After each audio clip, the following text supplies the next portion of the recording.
All right, guys, today is the big day. North American and EMEA finals here for BLGS qualifier number 4. This is the final one, obviously, before we're getting into the regional finals and then shortly after the ALGS World Championship. So we're kind of getting to the grand finale of both events going on in the Apex esports scene back to back. So as we dive in and talk about some of these games, we do have some announcements, some big announcements for some of these rosters with big problems getting solved. And we've also got some announcements, as you can see on screen right now. The Esports World Cup is coming back for Apex Legends in Riyadh, summer of 2025. This is a pretty big announcement. Obviously, we need Apex to continuously get more exposure like this on a big, large scale, a big, large stage like this. So thank you to, all the tags. Many people were tagging me in this. So big announcement, obviously, and a big W here for Apex.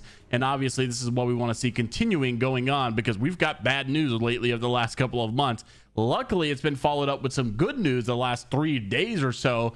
But this is another big W to see in the scene for the future of Apex Esports, if you obviously care about it. There are some that hate on it and want to see it die. And so if that's the case, then you're not going to love this. But for those of you that want to see the game saved, obviously this is a big step in the right direction. Also, speaking of W's lately, a lot of people have been complaining about the meta in Apex as it has been overbearing and one-sided for sure. Well, we just got a hotfix update yesterday going into the finals. So what implications does this have on the performance? Because you have some teams that are very heavy on the Newcastle, Lifeline, Gibraltar meta.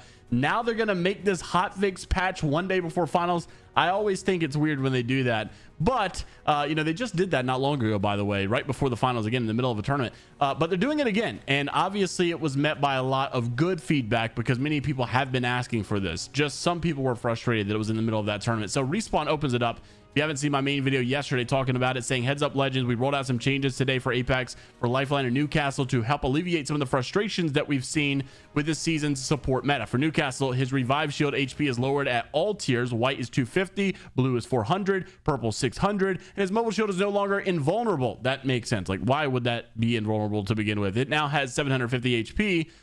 And the cooldown has increased to 20 seconds. The Swift shield upgrade now reduces the cooldown to 12 seconds. And for Lifeline, the Doc Halo has now a cooldown of 180 seconds. And the hands-free Doc Revive is now the same speed as non-support Legends. You can see in the comments, W from Imperial How. Nice week, massive W changes. Sweet, fantastic changes. Burno, really good changes. Many people are like, the chains are broke free. WWW, this is a good start. Balance changes. Thank you. But there was one, obviously, knocked up coming out to say, yeah, just screw up the update in the middle of a tournament one day before BLGS finals. Why not? So maybe they should have waited one more day until finals was over. Maybe not. Maybe it was warranted. So interested to see your thoughts there. But obviously a pretty big announcement, being that the meta is pretty drastically shifting. It is possibly noteworthy, though, that all the people in the comments aren't actually in the BLGS finals. Like, obviously, Imperial How and Co. have been knocked out early. Sweet and LG was knocked out early. Knocked out early. So none of these opinions are actually from people in the finals. So not really sure exactly how they feel about this change coming into place before the games do take place.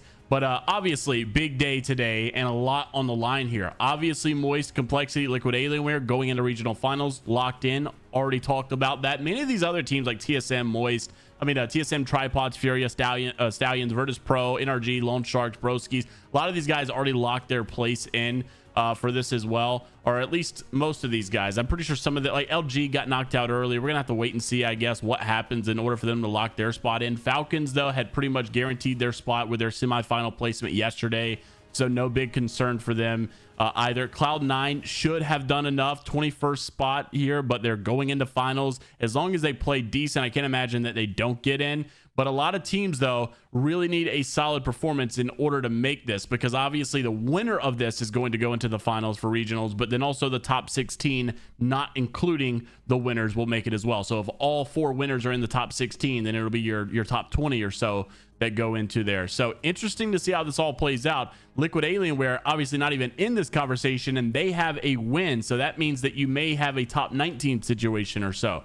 A lot is on the line. Many people obviously trying to prove themselves. One of those teams being 100 Thieves, even though they're playing with a substitute. And we do got some great news. 100 Thieves had posted earlier that it is happening. Genburten went into his visa appointment and it was all done. And they said approved.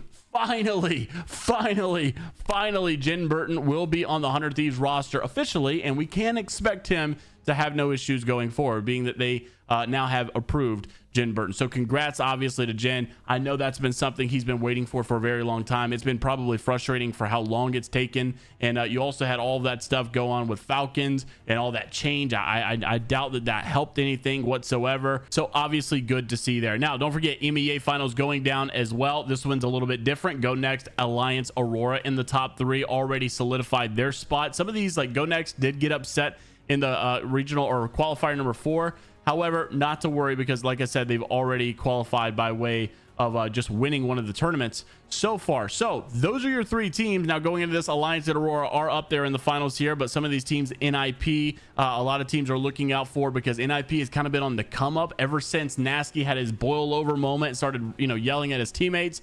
They've really honestly stepped up. I know a lot of people are hating on Nasky, saying he was just acting like a baby or whatever and just screaming for no reason, but hey, it seemingly worked. They've got behind them. They've had better results since then. We'll see if they can continue that momentum going in the finals. Actually rooting for them. I think it'd be great to see them win. Gaming Gladiators, this team needs a miracle. Need I remind you, they are currently way outside of the top 16. They have done bad. They do good in the ALGS seemingly, but they're not doing so hot in BLGS. They need a win, and probably a win only. I don't think like a second place or third place even suffices. They really need to count on a win here. A win would be huge for them and a very good comeback story. EXO, also one of those teams that struggled early on. They are kind of on the outside looking in. Hopefully they can just do decent enough to make it, but they might also be relying on a win. But big games today, obviously. At the time of watching this video, EMEA has already started. Make sure to go watch your favorite streamers if you want to see how they're doing. And then later on tonight, you will see North America take their final spot as well. Just as we wrap the video up, want to give a big shout out to Stuhni, who's been a big time competitor in Apex for a very long time. Unfortunately, you guys know the state of Apex is causing a lot of people to step away, and Stuhni is one of those as well, who basically said thank you, and he is announcing his retirement for Apex and moving on to greater things. I'll let we'll kind of splice up most of what Stuhni had to say and kind of get his point across so you guys can watch it as we end the video. Make sure to like and subscribe if you want to stay up to date with all things inside of the world of Apex Legends esports news. And until the next time, we'll see you all later, Gators. 5 years ago, I decided to download Apex on my PC just for fun, and I never once intended to compete. I never once intended to go pro or do any of the things that I've done today, but things kind of fell in my lap, I absolutely loved the game. I would play it for at least 8 hours a day. Didn't care if I was solo queuing, didn't care if I was playing with friends. I think it's time to explore, it's time to move forward and try new things. Maybe live life a little, maybe I might not be one of the GOATs that are in the Apex Hall of Fame, but I'm more than happy with what I was able to do in these last 5 years. But anyways, I love you guys, and you'll still see me around.